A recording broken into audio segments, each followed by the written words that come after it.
crazy shizem. Can you shut the door, Pasty?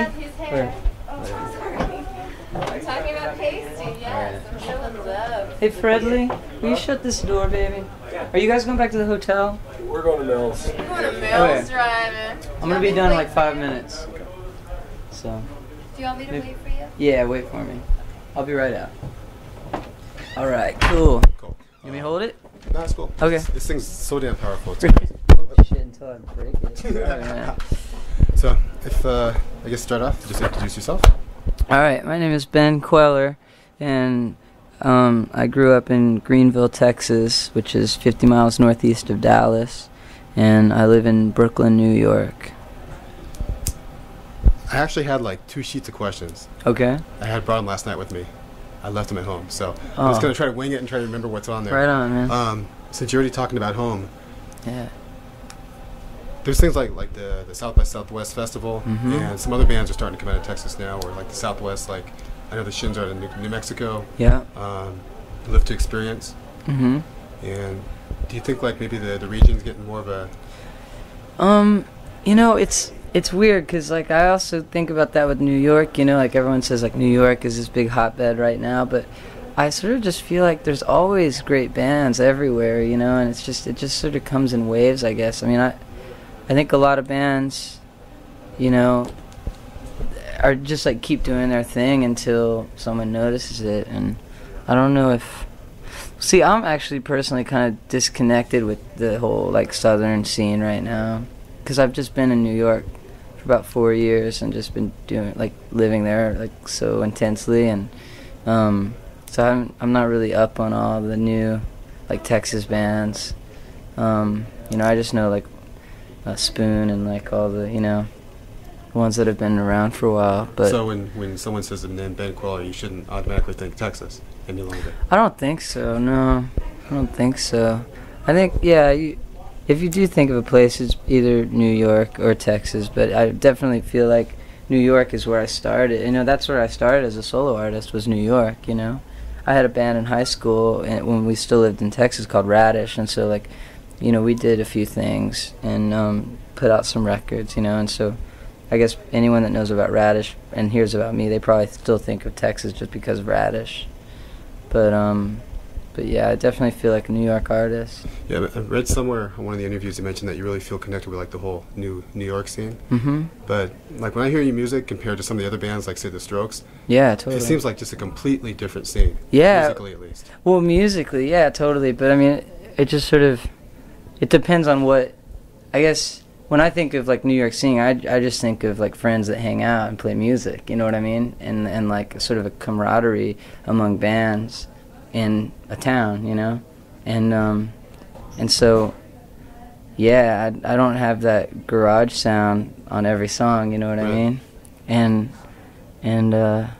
that's not really my thing. But do you think it shaped you at all?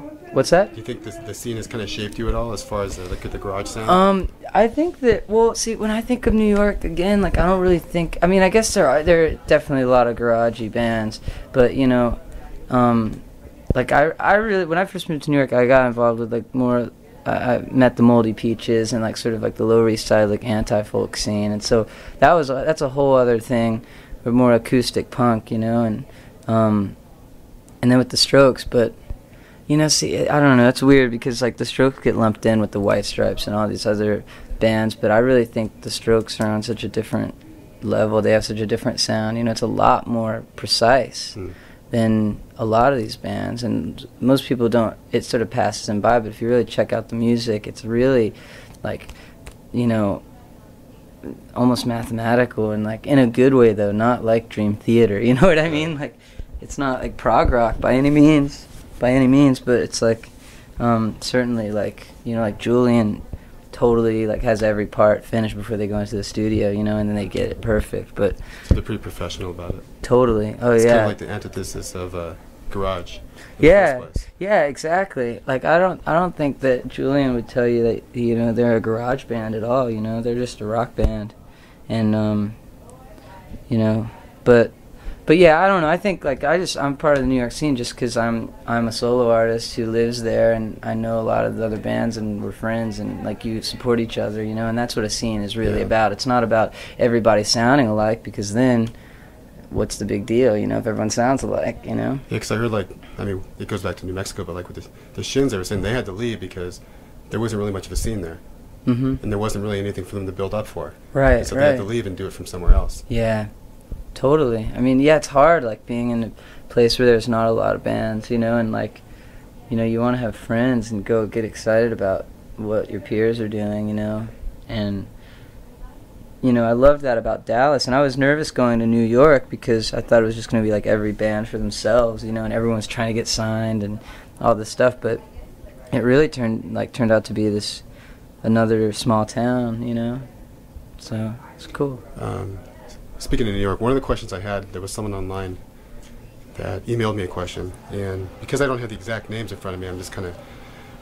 This girl mentioned that there was a producer you worked with when you first got to New York. I think his first name was... Stephen Harris? Steven? Yeah. Okay, there you go.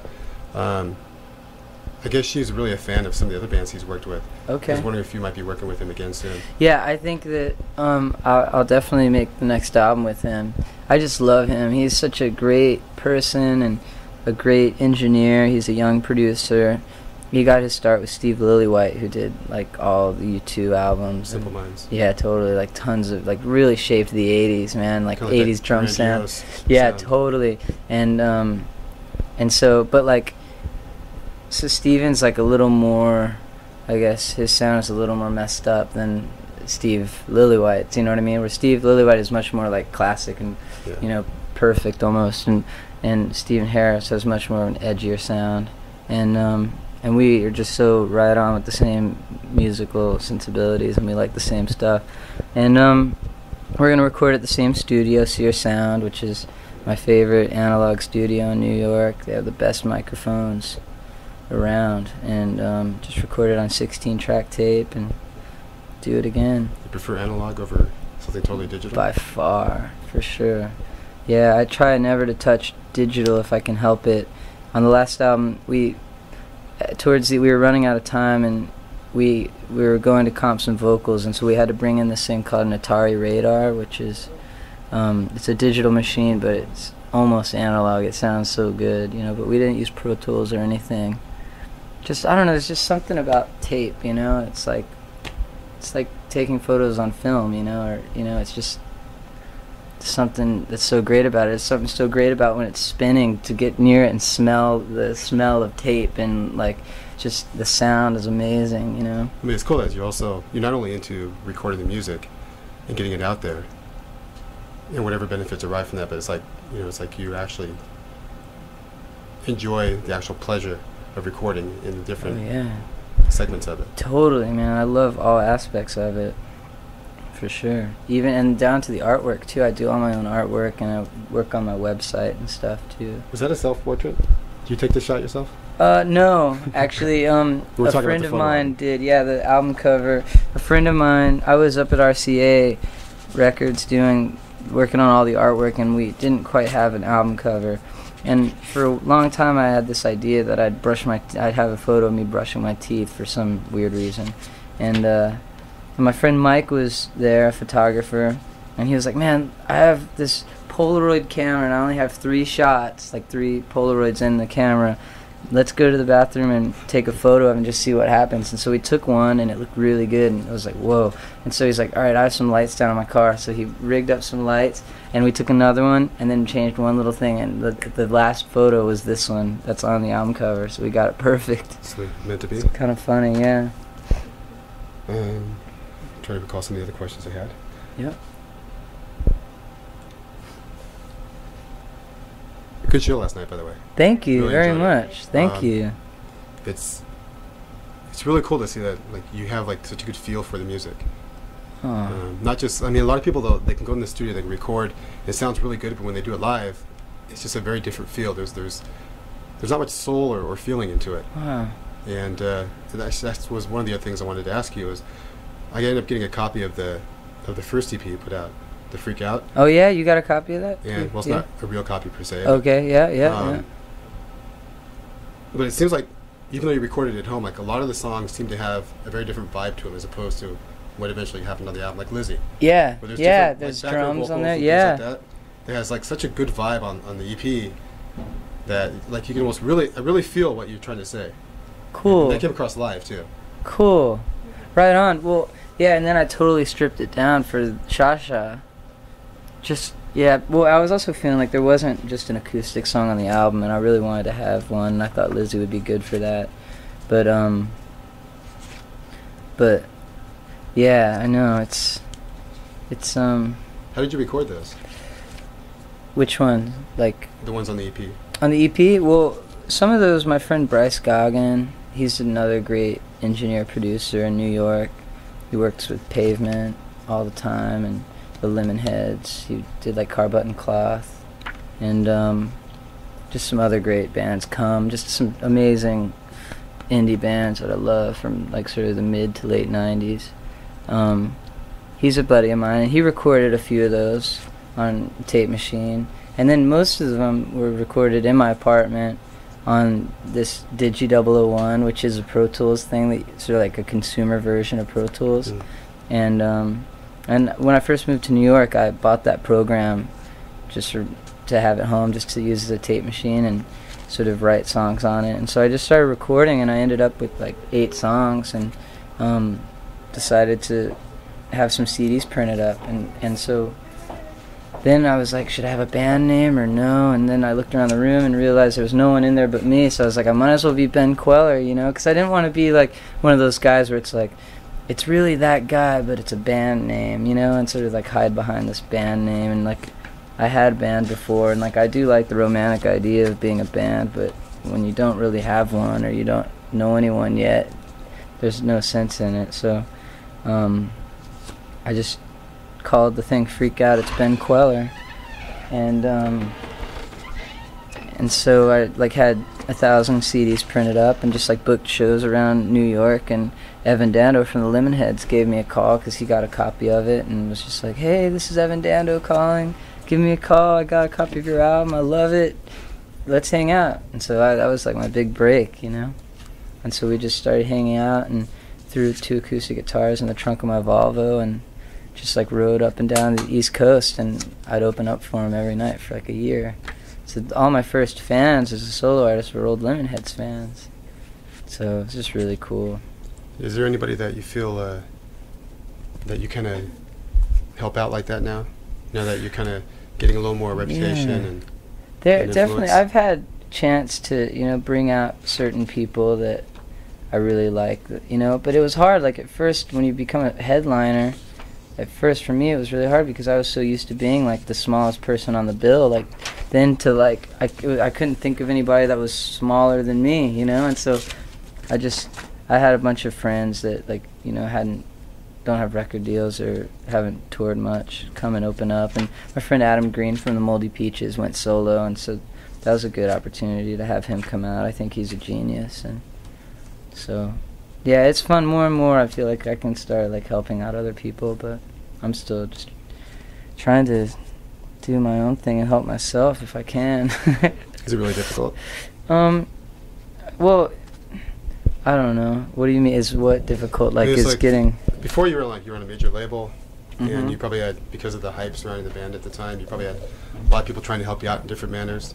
Yeah. And now you're kind of like, you're on a small label, and it seems like you're more in control of what's going on around you, but you have less people helping you. It is better, actually, because all I really care about is that I am getting to control my own thing. You know, I don't care if success happens quicker or not. I just want to be in control and make the albums I want to make, and not worry about a guy behind a desk saying, write a hit song, you know, for radio. And so that's all I care about, you know. So in many ways, it's so much better now, you know.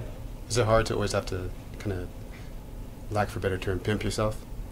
It's, you know, luckily, like my girlfriend's an artist, but she's a terrible salesperson, you know, and I'm always trying to encourage her to, because she makes these handbags and amazing like pillows and curtains and stuff, and I want her to like get them in stores, you know, because I just think the whole world would love what she does, and she's so bad at it. And like I feel like I'm pretty good at, like, I don't mind it. But, you know, at the same time, it is a performance art, so I don't feel like I'm, like, whoring myself around because I like to play, you know? You could ever set up a booth at your shows.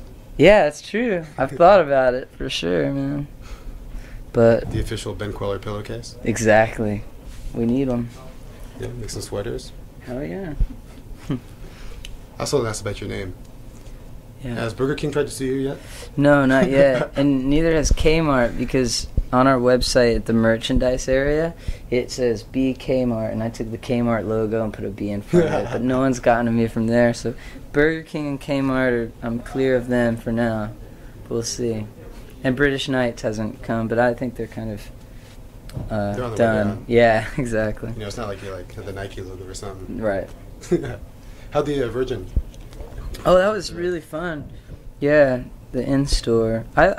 Basically, I just had everybody sit down and I played unplugged, just sitting in the middle of the crowd and standing up and walking around as I sang. And I don't like going to do in-stores and plugging in and having a microphone. It just seems so pointless. Like, it's a small event. Why not just be there like you're in your house, you know? So if I ever get a chance to do that, that's what I do. I just sit around and sing with everybody. But So it's kind of an easy way to kind of get to know who's listening to you as well. totally, yeah. You can walk around, look at everyone, and yeah, it's fun. So what would, if you had the choice, would you rather be really, really, really popular, like financially and respected artistically, but be kind of removed from who listens to you, kind of like the Prince syndrome? Or would you rather be kind of like the level you are right now, where you're really close to the people that listen to you, and they still respect you, but you just don't do as well financially? Right.